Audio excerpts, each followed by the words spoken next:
முதலாம் பாணிப்பட்டுன்னு ஒரு யுத்தம் நடந்துச்சு. 1526 1526.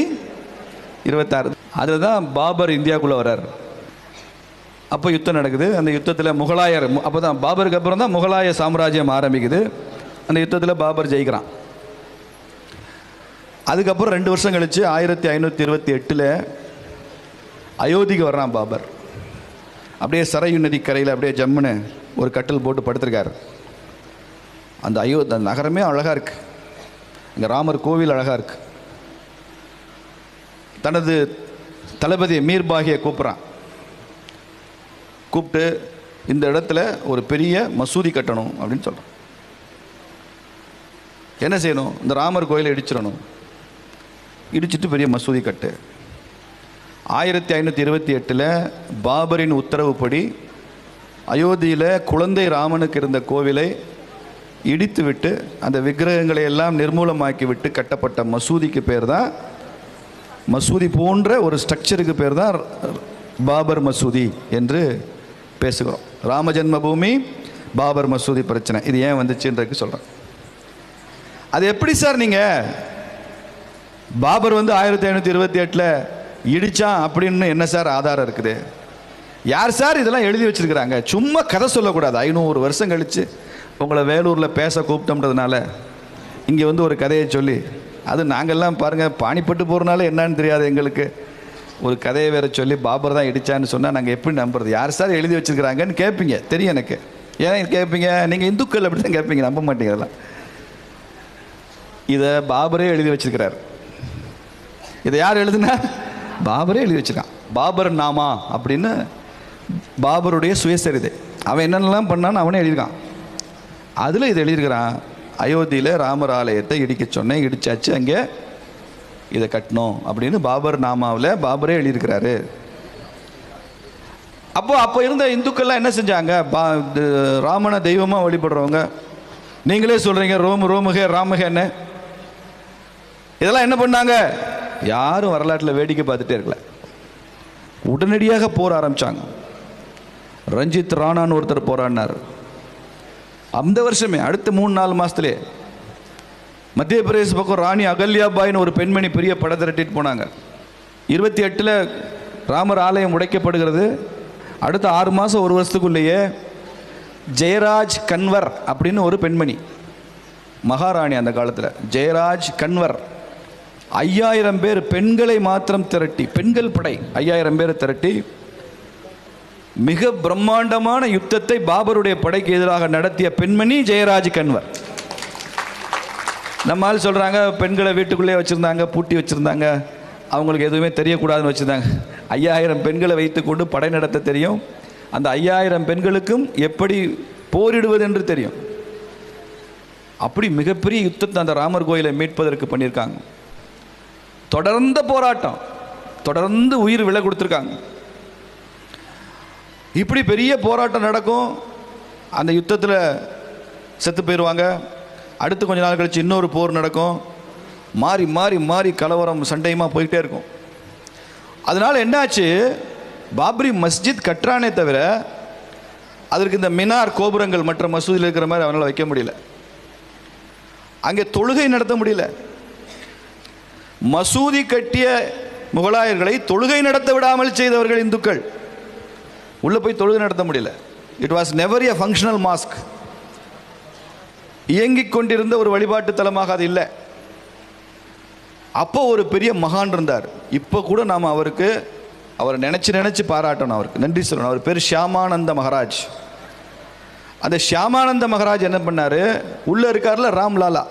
ராம்லாலான்னு என்ன? குழந்தை ராமன். அந்த விக்கிரகத்தை இவங்க அழிச்சிருவானே முகலாயர்கள்னு, அதை உள்ளே போய் எடுத்துக்கொண்டு போய் இன்னொரு இடத்துல ஒழிச்சு வச்சுட்டார் ராம்லாலா. திரும்ப 500 வருஷம் கழித்து அந்த சிலையை மீண்டும் பிரதிஷ்டை செய்யும்போது ஷியாமானந்த மகாராஜ் எடுத்துக்கொண்டு போய் மறைத்து வைத்திருந்த அதே ராம்லாலா மீண்டும் அங்கே பள்ளி கொண்டார் என்பதை நாம் அதை நினைவில் வைத்துக்கொண்டு ஷியாமானந்த மகாராஜா போட்டோம். எப்படியெல்லாம் வேலை செஞ்சுருக்காங்க பாருங்க. 500 ஆண்டு காலம் அங்கே ராமர் ஆலயம் இடிக்கப்பட்டு ஆலயம் இல்லாமல் இருந்தது என்பது அல்ல வரலாறு. 500 ஆண்டு காலமும் மீண்டும் அங்கே ராமர் ஆலயம் வருவதற்கு நாம் போராடினோம் என்பதுதான் வரலாறு. அதை வேடிக்கை பார்க்கவில்லை, போராடி கொண்டிருந்தோம் என்பதுதான் வரலாறு. கடைசியாக ஜெயிச்சது நாம தானே. இப்படி போராடிட்டே இருந்தோம். ஒரு ஸ்டேஜில் வெள்ளைக்கார ஆட்சி வந்துருச்சு, முகலாயர்லாம் போயிட்டான். அப்போ அயோத்தியில் ஒரு நல்ல முஸ்லீம் ஒருத்தர், அவர் பேர் அமீர் அலி. அங்கேயே ஒரு நல்ல சன்னியாசி ஒருத்தர், பாபு ராம் சரண் தாஸ் அவர் பேர். இவங்க 2 பேரும் சேர்ந்து ஒரு ஒப்பந்தம் போட்டாங்க. என்ன ஒப்பந்தம்னா, இங்கே பாரு, நீ ராமர் கோயிலை பாபர் தான் இடித்தான். அவன் வெளிநாட்டிலேருந்து வந்த முகலாயன். இந்த ஊரில் உள்ள முஸ்லீம் யாரும் அங்கெல்லாம் தொழுகைக்கெல்லாம் போகிறதில்ல, அவனுக்கே பிடிக்கல. நம்ம ஊரில் நம்ம நாட்டில் இருக்கிற முஸ்லீமுக்கு அங்கே போய் தொழுகை பண்ணுறது ஆர்வம் இல்லை, அக்கறை இல்லை. அது எங்களுக்கு புனிதமான கோவில், அதை எங்களுக்கு விட்டு கொடுத்துட வேண்டியானே. அப்போ அமீர் அலி சொன்னார், நீ சொல்கிற நியாயம்தான். அமீர் அலி முஸ்லீம் சமுதாயத்தில் செல்வாக்கானவர், நியாயம்தான். நம்ம 2 பேரும் ஒரு ஒப்பந்தம் போட்டுக்கலாம். இனிமேல் அயோத்தியில் இருக்கக்கூடிய அந்த இடம் இந்துக்களுக்கு சொந்தமானது, நம்ம 2 தரப்புலும் எழுதி கையெழுத்து போட்டு ஒப்பந்தம் போட்டுக்கோன்னு அமீர் அலியும் ராம் சரண் தாஸும் கையெழுத்து போட்டு அக்ரிமெண்ட் போட்டாங்க. இது 1858. நீங்கள் வருஷத்துக்கு ஞாபகம் வச்சுக்காதீங்க, கஷ்டப்படுவீங்க. இந்த செய்தியை ஞாபகம் வச்சுங்க. அப்போ மறுபடி ஒரு ஒற்றுமை, இந்துக்களுக்கும் முஸ்லீம்களுக்கும் அமைதி வந்துருச்சு. அப்போ தான் பிரிட்டிஷ்காரன் தலையிட்டான். ஏன், இந்து முஸ்லீம் சண்டை போட்டு இருந்தால் அவனுக்கு லாபம். இவனை சமாதானம் பண்ணி வச்சுட்டு அவன் பொழப்பு போயிடுமா இல்லையா? அது மாதிரி பிரிட்டிஷ்காரன் இவனை நம்பித்தான் இருக்கான். இந்து முஸ்லீமும் சண்டை போட்டுட்டா தான் பிரிட்டிஷ் ஆட்சிங்க நீடிக்கும். தெற்க பிரிட்டிஷ்க்கு ஒரு பெரிய பிரச்சனை என்ன, இங்கே இந்துக்கும் முஸ்லீமுக்கும் தென் மாநிலங்களில் பிரச்சனை இல்லை, தமிழ்நாட்டில் பிரச்சனை இல்லை. வடக்க தான் பெரிய பிரச்சனை. அதனால் இந்து முஸ்லீம் பிரச்சனையை உருவாக்கினான் பிரிட்டிஷ்காரன். தெற்க ஒரு பிரச்சனை வரணுமே, என்ன பண்ணுறது யோசிச்சான். பிராமின் நான் பிராமின் பிரச்சனையை உருவாக்கிட்டான்.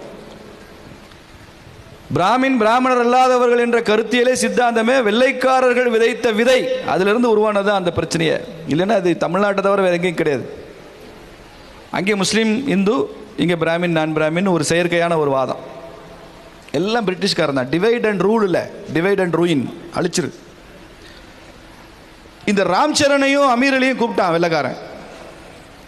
ஒட்டுமொத்த நாடு எங்கள் கண்ட்ரோல் இருக்கு, நீ என்ன தனியாக போய் ஒரு நாட்டாமை பண்ணி ஒப்பந்தம் போடுறேன், இந்த கோயில் உனக்கு இந்த ப்ராப்பர்ட்டிலாம் அதிகாரம் உனக்கு யார் கொடுத்தது, இந்த வேலையெல்லாம் நீ ஏன் செஞ்ச?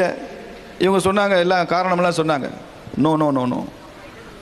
உடனே கேஸ் 2 பேர் மேலே போட்டு ட்ரையல் நடத்தி 2 பேரையும், அமீர் அலியையும் ராம் சரணையும் தூக்கிலிட்டார்கள் வெள்ளையர்கள். ஏன், அந்த கோவிலை இந்துக்களுக்கு டிரான்ஸ்ஃபர் பண்ணுறதுக்கு முஸ்லீம்கள் ஏற்றுக்கொண்டதை எதிர்த்து. யோசிச்சு பாருங்க, முஸ்லீம்களே சரின்னு சொன்னாலும் பிரிட்டிஷ்காரன் கேட்க தயாரா இல்லை. 2 பேரையும் ஒரே புளிய மரத்தில் வச்சு தூக்கில் போட்டாங்க. தூக்கில் போட்ட கொஞ்ச நாளில் அந்த புளிய மரம் தெய்வம் ஆயிடுச்சு எல்லாருக்கும். எல்லாரும் அந்த புளிய மரத்தை புனிதமாக நினச்சி, ராமர் கோவிலை நமக்காக கொடுத்த இந்த 2 மகான்கள் இங்கே தூக்கில் தொங்கியிருக்காங்கன்னு அந்த புளிய மரத்தை தெய்வமாக வணங்க ஆரம்பிச்சிட்டாங்க. சுக்லான்னு ஒருத்தர் இருந்தார்.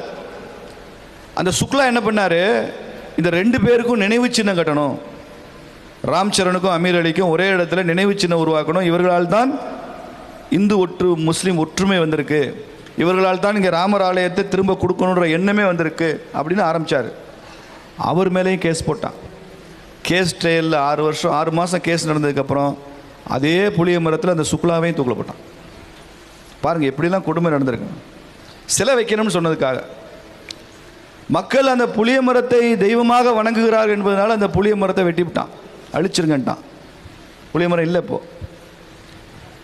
இப்படி தொடர்ந்த ஒரு பெரிய ஒரு மனக்குமுறல், எழுச்சி, போராட்டம், பேச்சுவார்த்தை, வழக்குகள் இப்படியே வந்துச்சு. 1528 அப்படியே போச்சு. அப்போ 1980களில் இதை ஏன் நாம் எடுத்துக்கூடாது, அயோத்தியில் மீண்டும் ராமர் ஆலயம் வர வேண்டும் என்பதை நாம் முக்கியமான பிரச்சனையாக ஏன் எடுத்துக்கொள்ளக்கூடாது அப்படின்னு அதை ஒரு பெரிய விஷயமாக எடுத்து விஸ்வ இந்து பரிஷத் தலைமையில் பெரிய போராட்டமெல்லாம் பண்ண ஆரம்பித்தாங்க. ரொம்ப பெரிய மக்கள் இயக்கம் நடத்தினாங்க. சுதந்திர இந்தியாவில் நடந்த மிகப்பெரிய மக்கள் இயக்கம் ராமர் ஆலயத்தை மீட்டெடுப்பதற்காக நடந்த மக்கள் இயக்கம் தான். Massive mass movement in post independent India is Rama Janmabhoomi movement. அந்த அளவு ஒரு பெரிய மக்கள் இயக்கம் 80களில் நடந்தது மாதிரி, 90கள் நடந்த மாதிரி இது வரைக்கும் ஒரு பேன் இண்டியன் அஜிடேஷன் எதுவுமே நடந்ததில்லை. அவ்வளோ பெரிய மாஸ் அது. அங்கே ராமருக்கு மீண்டும் ஆலயம் அமைக்க வேண்டும் என்பது கோரிக்கை. அப்போ தான் பாரதிய ஜனதா கட்சியில் ஷிம்லாவில் ஹிமாச்சல் பிரதேசத்தில் நடந்த பாலம்பூர் அப்படிங்கிற ஊரில் நடந்த தேசிய செயற்குழு கூட்டத்தில் ஒரு தீர்மானம் போட்டாங்க. அயோத்தியில் ராமருக்கு மீண்டும் ஆலயம் அமைவதை பாரதிய ஜனதா கட்சி ஏற்கிறது. அங்கே மீண்டும் ராமர் ஆலயம் கட்டுவதை நாங்கள் வலியுறுத்துவோம், அரசியல் ரீதியாக வலியுறுத்துவோம்னு முதல் முறையாக 1989 பிஜேபி தீர்மானம் போட்டாங்க. அந்த தீர்மானத்தின் அடிப்படையில் நாடு முழுக்க ஒரு பெரிய ரத யாத்திரையை நடத்தியவர் எல்கே அத்வானி அவர்கள். இந்த இடத்துல அவருடைய பங்களிப்பு நாம் நினைவு கூர்ந்தே ஆகணும். அத்வானி அவர்கள் நடத்திய ரத யாத்திரை நாடு முழுக்க ஒரு பெரிய விழிப்புணர்வை உருவாக்குச்சு, ராமருக்கு ஆலயம் அமைக்கணும். அந்த ரத யாத்திரையை அவர் குஜராத்தில் சோமநாதபுரத்துலேருந்து ஆரம்பித்தார். அதே சோமநாதபுரத்துலேருந்து ஆரம்பிக்கணும், அதுக்கு ஒரு கதை இருக்குது. சோமநாதபுரத்தில் இருப்பது பெரிய சிவன் கோவில். 12 ஜோதிர்லிங்கங்களில் சோமநாதம் ஒன்று. கஜினி முகமது படையெடுத்து வந்து சோமநாதபுர ஆலயத்தை இடித்து விட்டு அங்கே பெரிய மசூதியை கட்டிட்டான். கட்டினது யார்? கஜினி முகமது. இந்தியா சுதந்திரம் அடைஞ்சிருச்சு. மீண்டும் அங்கே சோமநாதபுரத்தில் மறுபடியும் சிவாலயம் வரணும்னு குஜராத் மக்களுக்கெல்லாம் பெரிய ஏக்கம். அப்போ உள்துறை அமைச்சராக இருந்தது யார்? சர்தார் பட்டேல். சோமநாதபுரம் கடற்கரையில் இருக்கு. ஒரு நாள் சோமநாதபுரத்துக்கு பட்டேல் போனார், உள்துறை அமைச்சராக போனார். கடலில் இறங்கிய சங்கல்பம் எடுத்தார், தண்ணியை கையில் எடுத்து. இந்த சோமநாதபுரத்தில் மீண்டும் இங்கே மகத்தான சிவாலயத்தை, கஜினி முகமது எந்த ஆலயத்தை இடித்தானோ அதே இடத்துல திரும்பவும் கட்டித்தருவேன். இது அரசாங்கமே செய்யும், மத்திய அரசாங்கமே செய்யும். சுதந்திரம் அடைஞ்சதுக்கப்புறம் 47 ஆகஸ்ட் 15 அப்புறம் அப்படி ஒரு சங்கல்பம் எடுத்து இன்றைக்கி யோகி ஆதித்யநாத் நிறைய புல்டோசர்களுக்கெல்லாம் வேலை கொடுக்குறாருன்னு சொல்கிறோமா? முதல்ல புல்டோசருக்கு வேலை கொடுத்தது சர்தார் பட்டேல் தான், முதல் புல்டோசர். அடுத்த சில ஆண்டுகளில் அங்கே சோமநாதபுரத்தில் எந்த ஆலயத்தை கஜினி முகமது இடித்தானோ அங்கே மகத்தான சிவனுக்கான பேராலயம் அங்கே அமைந்தது. அதனுடைய கும்பாபிஷேகத்திற்கு அப்போ ஜனாதிபதியாக இருந்த டாக்டர் ராஜேந்திர பிரசாத் அந்த ஆலயத்தின் கும்பாபிஷேகத்துக்கே வந்தார். அப்படி ஒரு மகத்தான ஆலயத்தை இங்கே உருவாக்கினார். அதனால தான் சோமநாத்தில் எப்படி நாம் நமது இழந்த பெருமையை மீட்டோமோ, எப்படி நமக்கு இது மகத்தான சிவாலயம் 12 ஜோதிர்லிங்கங்களில் ஒன்று அழிக்கப்பட்டு அங்கே அதனுடைய பெருமை குன்றிவிட்ட நிலையில் திரும்ப அதை நாம் உருவாக்கினோமோ, அதை மனதில் வைத்து தான் சோமநாத்தில் ஆரம்பித்து அதே மாதிரி தான் அயோத்தியிலும் அங்கே இருக்கிற அந்த பாபரி ஸ்ட்ரக்சர் அகற்றப்பட்டு அங்கே மீண்டும் ராமனுக்கு ஆலயம் அமைய வேண்டும் என்கிற நோக்கத்தோடு தான் அத்வானி ரத யாத்திரை நடத்தினார். மிகப்பெரிய யாத்திரை. அப்பதுக்கப்புறம் நடந்ததெல்லாம் தெரியும் உங்களுக்கு. லல்லு பிரசாத் கைது பண்ணார், அத்வானி ஜெயிலில் வச்சார், விபி சிங் ஆட்சி கவிழ்ந்தது, திரும்ப நரசிம்மராவ் வந்தார், அங்கே தான் கரசேவை நடத்துறதுக்காக போனோம். அப்புறம் டிசம்பர் 6 அங்கே என்ன நடந்ததுன்னு தெரியும். அப்போ நரசிம்மராவ் பிரதமராக இருந்தார். அப்போ பாபரி மஸ்ஜித் அந்த ஸ்ட்ரக்சர் அங்கேருந்து அகற்றப்பட்டது. அது பெரிய வழக்காக மாறிச்சு. அத்வானி மேலெலாம் கேஸு, முரளி மனோகர் ஜோஷி மேலே வழக்கு, விஸ்வ இந்து பரிஷத்தில் அசோக் சிங்கல் அவர் மேலே வழக்கு, கிரிமினல் சார்ஜஸ் அதெல்லாம் நடந்தது. அப்போ ஒரு பக்கம் வழக்கு, ஒரு பக்கம் போராட்டம், ஒரு பக்கம் அரசியல், ஒரு பக்கம் மாநில அரசாங்கங்கள் கலைத்தல். ராமர் காலத்தில் கூட ராவனுக்கும் இப்படி யுத்தம் நடந்ததோ தெரியாதுங்க. ராமன் பேரை சொல்லி நடந்த யுத்தம் இருக்க இந்தியாவில் மகத்தான போராட்டம். இறுதி யுத்தத்தில் வெற்றி நமக்கு தான் ஆகிப்போச்சு. இதெல்லாம் நடந்தது. அப்போ சங்கர் தயாள் சர்மான்னு ஒரு பிரசிடென்ட் ஆஃப் இந்தியா இருந்தார். அவர் ரொம்ப நல்ல காரியம் ஒன்று பண்ணார். இந்திய அரசமைப்பு சட்டம் 141 கீழ் 143 கீழ் 143/1 அதன் அடிப்படையில் 1528க்கு முன்பு அங்கே ஒரு கோவில் இருந்ததா? ராமருக்கு கோவில் இருந்ததா? இல்லை கோவில்னு ஒன்று இருந்ததா? அதை அழித்து விட்டு இடித்து விட்டு தான் அங்கே பாபரி மசூதி கட்டப்பட்டதா என்பதை நீதிமன்றம் இதை பற்றி ஆதாரங்களோடு நிரூபிக்க வேண்டும் அப்படின்னு ஒரு பிரசிடென்ட் ஆஃப் இந்தியா ஒரு சுப்ரீம் கோர்ட்டை கேட்டுக்கிறார். பிரசிடென்ட் ஆஃப் இந்தியா தானே ஃபைனல் அத்தாரிட்டி. அவர் சொன்னால் கோர்ட்டுமே கன்சிடர் பண்ணி தான் ஆகணும். சுப்ரீம் கோர்ட் என்ன செஞ்சால், இதை உத்தரப்பிரதேசத்தில் லக்னோ உயர் நீதிமன்றம் இதை பார்க்கணும் அப்படின்னு ரெஃபர் பண்ணிட்டாங்க. அப்போ என்ன பண்ணுறது? 1526க்கு முன்னாலே கோயில் இருந்ததான்னு. அப்போ முஸ்லீம் தரப்பில் ஒரு வாதத்தை வச்சாங்க. நாம் ஜெயிக்கிறதுக்கு முஸ்லீம்கள் தான் காரணம். சொல்கிறேன் கேளுங்க எப்படின்னு. அவங்க என்ன வாதம் வச்சாங்க? எங்கள் இஸ்லாமிய மரபில் ஒரு பழக்கம் இருக்குது. ஏற்கனவே இருக்கிற ஒரு வழிபாட்டு தலத்தை அழித்துவிட்டு நாங்கள் எங்களுக்கான வழிபாட்டு தலத்தை கட்டக்கூடாதுன்னு எங்கள் இஸ்லாமிய மரபு இருக்குது. அதனால் ஏற்கனவே அங்கே வழிபாட்டு தலம் இல்லை, அதனால தான் அங்கே மசூதி வந்திருக்கே தவிர அதன்படி அங்கே இல்லை. அப்படி இருந்திருந்தால், ஏற்கனவே வழிபாட்டு நடந்த இடமாக இருந்தால், நாங்களே அதை மசூதி என்று ஏற்றுக்கொள்ள மாட்டோம். அது எங்களுடைய வழிபாட்டு தலம் என்று நாங்கள் கிளைம் பண்ண மாட்டோம் அப்படின்னு இஸ்லாமிய அறிஞர்கள்லாம் சொன்னாங்க. கோர்ட் என்ன பண்ணிட்டாங்க, சூப்பர், இந்துக்கள் இங்கே வழிபாட்டு தலம் இருக்குன்றான், முஸ்லீம்கள் இங்கே வழிபாட்டு தலம் இருந்திருந்தால் நாங்கள் மசூதியை கட்டியிருக்க மாட்டோம் அப்படின்னு சொல்கிறான். நல்லதாக போச்சு. ஆர்கியாலஜிக்கல் சர்வே ஆஃப் இந்தியாவை கூப்பிடு, ஏஎஸ்ஐ தொல்லியல் துறை, நீங்கள் நல்லா எக்ஸ்டென்சிவாக அதை பற்றி எக்ஸ்கவேட் பண்ணுங்கள், ரிசர்ச் பண்ணுங்கள்.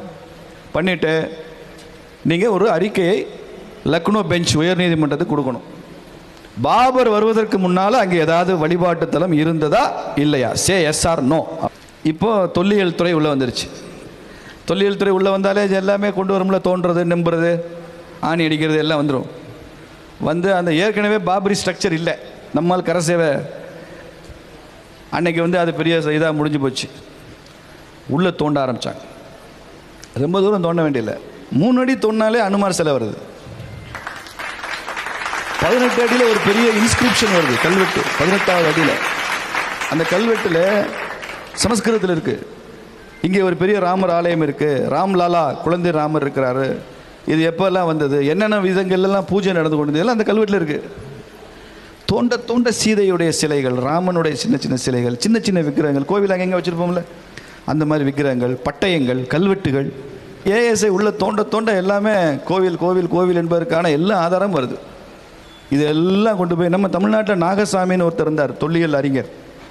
அவர் போய் கோர்ட்டில் அப்பியர் ஆகி இதை பற்றி ரொம்ப விரிவான டாக்குமெண்ட் கொடுத்தார், கோயில் இருந்ததுக்கான ஆதாரங்களை கொடுத்தார். எக்ஸ்டென்சிவ். தமிழ்நாட்டோட பங்களிப்பு கொஞ்சம் நஞ்சம் கிடையாது. கடைசியாக நீதிமன்றத்தில் வாதாடி 40 நாட்கள் விரதம் இருந்து ஒவ்வொரு நாளும் ஆர்கியூ பண்ணி இதை ஜெயிச்சு கொடுத்தவரே அட்வொகேட் பராசரன் தான், தமிழ்நாட்டுக்காரர் தான். அவர் 40 நாள் விரதம் இருந்து செருப்பு கூட போடாமல், வயதானவர் அவர், அப்போ 90 வயசு இருக்குன்னு நினைக்கிறேன், அந்த ட்ரையல் நடக்கிறப்போ செருப்பு கூட போடாமல் தினசரி கோர்ட்டுக்கு போய் விரதம் இருந்து இந்த கோவிலில் வழக்கில், அயோத்தி வழக்கில் தீர்ப்பை நமக்கு சாதகமாக வாங்கி கொடுத்தவர் பராசரன், வழக்கறிஞர் பராசரன். அப்படி எவ்வளோ பேர், நாகசாமி இதுக்காக எவ்வளோ வேலை செஞ்சுருக்கிறார். அப்படி பண்ணார். வழக்கு ஏஎஸ்ஐ காமிச்சோடனே கோர்ட்டு ஸ்டன் ஆகிடுச்சு. ஏன்னா இவ்வளவு இருக்குது. முஸ்லீம்கள் தரப்புக்குமே பெரிய ஆச்சரியம், என்ன இவ்வளோ இருக்குது கோயில், தொல்லியல் துறை இவ்வளவு ஆதாரங்களை கொடுக்குது. லக்னோ பெஞ்ச் அந்த ராம்னோகி ட்ரஸ்ட்டுக்கு ஒரு பங்கு, நம்ம பாபரி மஸ்ஜித் ஆக்ஷன் கமிட்டிக்கு ஒரு பங்கு, இன்னொரு பங்கு, இப்படி 3 பங்கு ஏதோ பிரித்தான். யாருக்குமே அதில் உடன்பாடு இல்லை. எல்லாருமே போய் உச்சநீதிமன்றத்தில் அப்பீல் போயிட்டாங்க. எல்லாருமே, ஒரு தரப்புக்கு இல்லை, எல்லா தரப்பும் அப்பீலுக்கு போயிட்டாங்க உச்சநீதிமன்றத்துக்கு. இப்போ உச்சநீதிமன்றத்துக்கு இதை கேஸை எடுத்துக்கிறது ரொம்ப தயக்கம். உச்சநீதிமன்றம் என்ன பண்ணிச்சு, ஆஃப் தி கோர்ட் இதை செட்டில் பண்ணிக்கலாமே, நீங்கள் நீதிமன்றத்துக்கே வராமல் ஏதாவது செட்டில் பண்ணுறதுக்கு வழி இருக்கான்னு பாருங்களேன் அப்படின்னு ஒரு 5 பேர் கொண்ட கமிட்டியை உச்சநீதிமன்றமே அமைச்சது. அதில் இந்துக்கள் இருந்தாங்க, முஸ்லீம்கள்லாம் இருந்தாங்க. அதில் தான் நம்ம ஸ்ரீ ஐயா ரவிசங்கர், ஆர்ட் ஆஃப் லிவிங், அவங்க இருந்தாங்க. முஸ்லீம் தரப்பில் ஒருத்தர் இருந்தார். இவங்க போய் பேசினா யாருமே கன்வின்ஸ் ஆகலை, சமாதானம் பண்ண முடியல, எங்களால் முடியலைன்னு சொல்லிட்டாங்க. நம்ம காஞ்சி பெரியவர் ஜெயேந்திர சரஸ்வதி சுவாமிகள் அதில் இன்வால்வ் ஆனார். அவர் டெல்லியிலே போய் உட்காந்து முஸ்லீம்கள் தரப்பையும் வர சொல்லி, இந்துக்களையும் வர சொல்லி பேசினார் எல்லாமே. சில பேர் முஸ்லீம்கள் தரப்பில் என்ன சொன்னாங்க, இவர் டெல்லியில் காமாட்சி அம்மன் கோயிலில் உட்காந்து பேசுகிறாரு, அது ஒரு கோவிலாக இருக்குது, அவர் சுவாமிஜியாக இருக்கார், நாங்கள் அவரை மதிக்கிறோம், ஆனாலும் பொது இடத்துல பேசினா தான் நல்லது அப்படின்னு சொன்னதுனால கொஞ்சம் கூட ஈகோ பார்க்காம காஞ்சி ஜெயேந்திர சரஸ்வதி சுவாமிகள் முஸ்லீம்கள் இருக்கிற இடத்துக்கு, அவங்க இடத்துக்கு போயே பேசுகிறேன்னு சொல்லி பேசினார். அவர் எவ்வளோ பாராட்டினாலும் தகும். ஆனாலும் சக்ஸஸ் ஆகலை. இப்படி போயிட்டு இருக்கிறப்ப வேறு வழியே இல்லை, கோர்ட்டு தான் தீர்ப்பு சொல்ல வேண்டிய அவசியம். கோர்ட்டுக்கு முன்னால் பேச்சுவார்த்தையெல்லாம் தோல்வி அடைஞ்சிருக்கு. கோர்ட்டுக்கு முன்னால் தொல்லியல் துறை ஆதாரம் இருக்குது. கோர்ட்டுக்கு முன்னால் லக்னோ உச்சநீதிமன்றம் கொடுத்த 8000 பக்க தீர்ப்பு இருக்குது, 8000 பேஜஸ். ஏதாவது ஒரு வக்கீல் அதை எடுத்து வாசிக்கணும்னு நினச்சாருன்னா அவர் தான் வாழ்க்கையை முடிஞ்சிடும். அவருக்கு 8000 பக்கத்தை அவர் என்னைக்கு வாசி அதை புரிஞ்சுக்கிறது. 8000+ பேஜஸ், அதோட கூட எவ்வளோ இருக்குது. இப்போ உச்சநீதிமன்றம் தீர்ப்பு சொல்லி தான் ஆகணும், வேறு வழி கிடையாது. அதனால் உச்சநீதிமன்றத்தில் 5 நீதிபதிகள் கொண்ட கான்ஸ்டிடியூஷனல் பெஞ்ச், அரசமைப்பு அமர்வு, அரசியல் சாஸ்திர அமர்வு உருவாக்குனாங்க. அதில் ஒரு முஸ்லீம் இருந்தார், இந்துக்கள் இருந்தாங்க, முஸ்லீம்களும் இருந்தாங்க. ஜட்ஜில் விரிவாக தீர்ப்பு சொன்னாங்க. அதில் தீர்ப்பில் எல்லாருமே நாங்கள் ஒருமித்து கருத்து சொல்லி தீர்ப்பு கொடுக்குறோம், யாருமே டிசன் நோட்டே கிடையாது. நான் கருத்து வேறுபடுறேன், 5ல் 3 ஜட்ஜி ஒத்துக்கிட்டாங்க, 2 ஜட்ஜி ஒத்துக்கல, அப்படிலாம் கிடையாது. 5 பேருமே ஏகமனதாக சொன்ன விஷயம், இன்க்ளூடிங் முஸ்லீம் ஜட்ஜ், இது ராமர் ஆலயம் அங்கே இருந்தது, ராமனுக்கு அங்கே ஆலயம் இருந்தது என்பதை ஒரு இஸ்லாமிய நீதிபதி உட்பட அத்தனை பேர் ஏற்றுக்கொண்டாங்க. ஒரே ஒரு கருத்தில் ஒரு ஜட்ஜி மட்டும் வேறுபட்டார். என்ன? அந்த இடத்துல ராமர் ஆலயம் இருந்ததை எல்லாரும் ஏற்றுக்கிறோம், ஆனால் அந்த ராமர் ஆலயம் அழிக்கப்பட்டு உடைக்கப்பட்டு தான் அங்கே பாபரி மசூதி வந்தது என்பது தெரியாது, அதுக்கு ஆதாரம் இல்லை. இப்போ தோண்ட தோண்ட ராமர் சிலை, சீதை சிலையெல்லாம் வருதில்ல, அவர் என்ன சொன்னார்? ஒரு பூகம்பம் நடந்திருக்கலாம், ஒரு எர்த்குவாக்கினால அப்படி நடந்திருக்கலாம், அது ஏன் பாபர் தான் வந்து இடிச்சார்னு என்ன இருக்கு? அப்படி ஒரு கருத்து சொன்னார். அந்த தீர்ப்பில் அப்படி கருத்து சொன்ன நீதிபதி யாருன்னு அவங்க சொல்லக்கூடாது அப்படின்னு சொல்லிட்டாங்க. அதனால் எந்த 5 நீதிபதியில் எந்த நீதிபதி சொன்னாலும் தெரியாது. அதனால் கோவில் இருந்தது என்பதை எல்லோரும் ஏற்றுக்கொண்டார்கள். அந்த கோவில் இந்து கோவிலை அழித்து உடைக்கப்பட்டு தான் வந்தது என்பதை ஒரே ஒரு நீதிபதி ஏற்றுக்கொள்ளவில்லை. ஆனாலும் எல்லோரும் ஏற்றுக்கொண்ட விஷயம் கோவில் இருந்தது. கோவிலுக்கு அப்புறம் தான் இங்கே பாபர் மசூதி கட்டினார் அப்படின்றத எல்லாரும் ஏற்றுக்கிட்டாங்க. அந்த தீர்ப்பு எப்படி போச்சுன்னா, சர்ச்சைக்குரிய 2.7 ஏக்கர் நிலம், இந்த நிலத்தை மத்திய அரசு ஒரு ட்ரஸ்ட் உருவாக்கணும். இப்போ அதான் தீர்த்த சேத்திர ட்ரஸ்ட்னு உருவாயிருக்கு. இப்போ நீங்களாம் அதுக்கெல்லாம் பணமெல்லாம் அனுப்பிச்சிருப்பீங்க. இப்போ அங்கேருந்து அட்சதையெல்லாம் வருது. இதை தீர்த்த ட்ரஸ்ட் வச்சு இதே மத்திய அரசாங்கம் கோயில் கட்டணும். அதே நேரத்தில் இஸ்லாமியர்களுக்கு அதே அயோத்தியில் ஒரு 5 ஏக்கர் நிலத்தை தனியாக ஒதுக்கி அவர்கள் மசூதி கட்டி கொள்வதற்கும் மத்திய அரசாங்கமே அதை ஏற்பாடு செய்யணுன்றது தான் உச்சநீதிமன்றத்தினுடைய தீர்ப்பு. நமக்கு ஆட்சேபனை இல்லை. இந்தியாவில் லட்சக்கணக்கான மசூதிகள் இருக்குது, நாம் அதெல்லாம் வரவேற்கிறோம், ஏற்றுக்கொள்கிறோம். எந்த ஒரு வழிபாட்டு தலத்தின் மீதும் எதிர்மறையான எண்ணம் ஒருவனுக்கு இருந்தால் அவன் இந்துவே இல்லை என்பதுதான் இந்து தர்மம் சொல்கிற கருத்து. கண்ணதாசன் சொல்றாங்கல்ல, எந்த தெய்வம் ஆனால் என்ன, கோவில் கோவில் தான், எந்த கோவில் ஆனால் என்ன, தெய்வம் தெய்வம் தான் என்று பாடுறதுதான் இந்துத்துவமே.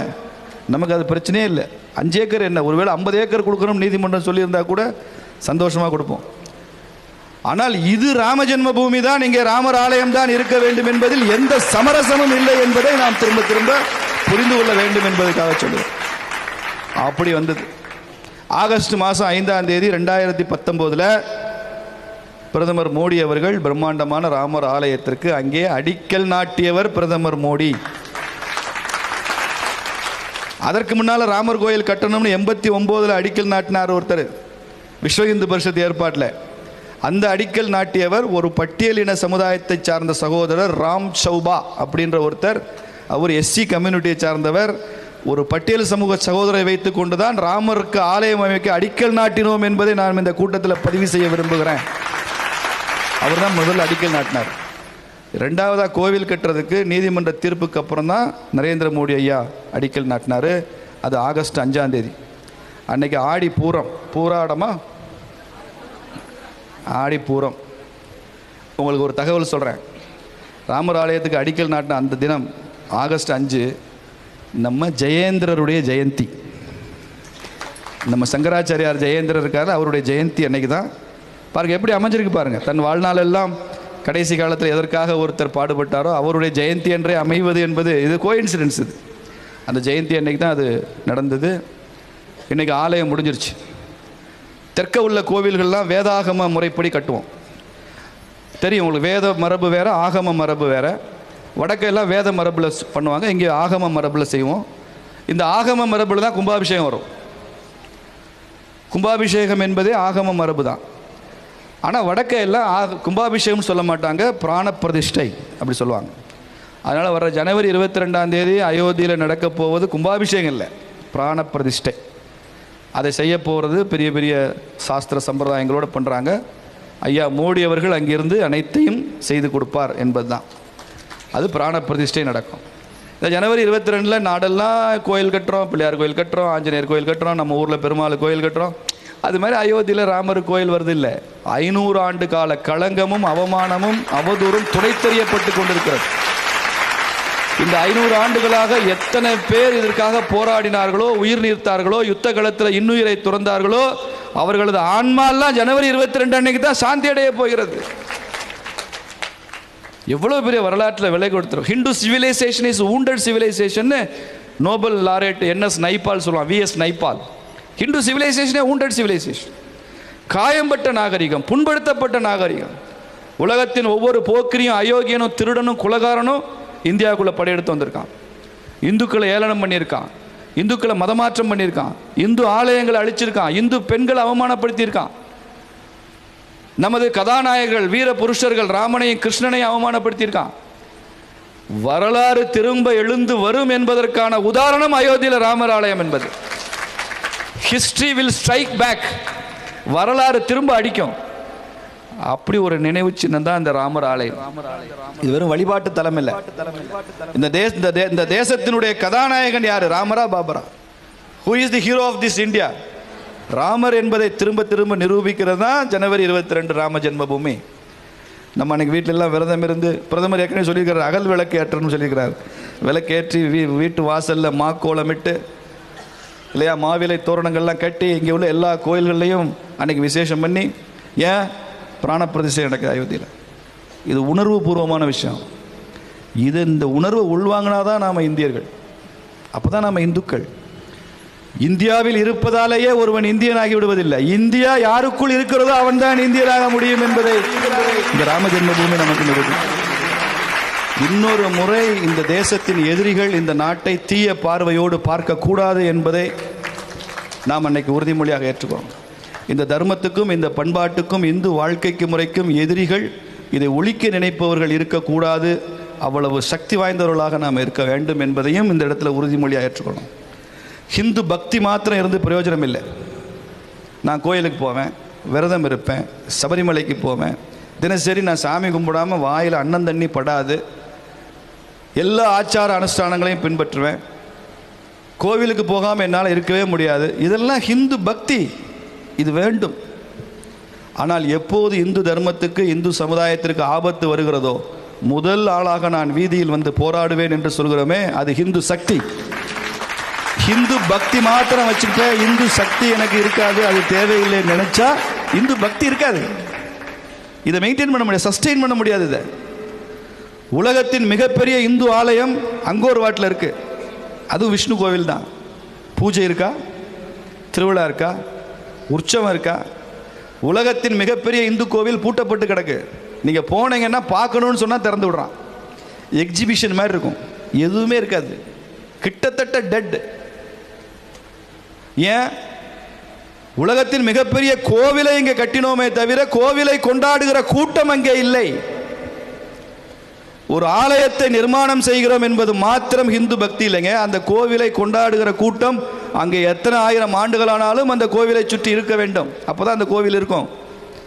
மீனாட்சி அம்மன் கோவில் இருக்கும், ஆனால் இன்னொரு 100 வருஷத்தில் மீனாட்சி அம்மனை கொண்டாடுகிற கூட்டம் அங்கே இருக்காதுன்னா நோ யூஸ் ஆஃப் டெம்பிள். அதனால நாம திரும்ப திரும்ப வலியுறுத்துறோம், கோவிலை விட முக்கியம் அந்த கோவிலை கொண்டாடுகிற கூட்டத்தின் எண்ணிக்கை குறையாமல் இருக்க வேண்டும் என்பது. இந்துக்களின் எண்ணிக்கை குறையக்கூடாது, மதமாற்றம் நடக்கக்கூடாது, தீண்டாமை என்கிற அந்த பேயை அடித்து விரட்டி அடிக்கப்பட வேண்டும். 1000 ஜாதிகள் நம்மிடையே இருக்கலாம், ஜாதி கடந்து நான் இந்து என்ற ஒருமைப்பாட்டு உணர்வு நமக்கு இருக்கணும். இதெல்லாம் இல்லாம நான் பஜனை பாடுறேன், பிரசாதம் சாப்பிட்றேன், இன்னைக்கு சுண்டலா, இன்னைக்கு சக்கரை பொங்கலா, இன்னைக்கு புளியோதரையான்னு பேசிட்டு போனா ஹிந்து சக்தி இல்லாத ஹிந்து பக்தி பயனற்றது என்பதை நாம் தெரிந்து கொண்டுதான் அடுத்த தலைமுறைக்கு இதையும் சொல்லிவிட்டு தான் நாம் போகணும். அந்த உணர்வை நீங்கள் உள்வாங்கிக் கொள்வீர்கள் என்ற நம்பிக்கையில் விடைபெறுகிறேன். நன்றி, வணக்கம். ஜெய் ஸ்ரீராம், ஜெய் ஸ்ரீராம்.